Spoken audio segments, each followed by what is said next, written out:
Hi, it's Sarah from Floral, and we're going to do a quick chat today about Hypericum, which is, maybe you guessed it, these guys. So I have here 6 stems of Hypericum just to give you guys a little bit of an idea about the size of the stems here.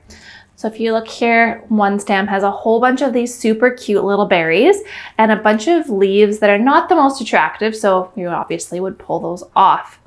I love using Hypericum in my arrangements where I'm trying to create a bespoke look by having a variety of textures and sizes. Hypericum berries give a cool little pop to my arrangement, and I love them for that.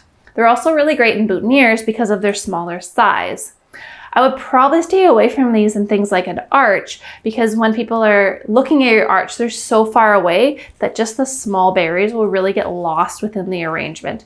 But these are perfect for bridal bouquets, for centerpieces, for anything where people are going to be really appreciating that you've put the thought into these small details. One thing I want to tell you about Hypericum is they're a really woody stem, so you need to have pruners to cut them. You should actually have pruners no matter what when you're DIYing your flowers, but that particularly goes to show for Hypericum, because if you try to cut these with your kitchen shears, it really won't work. These are really strong stems.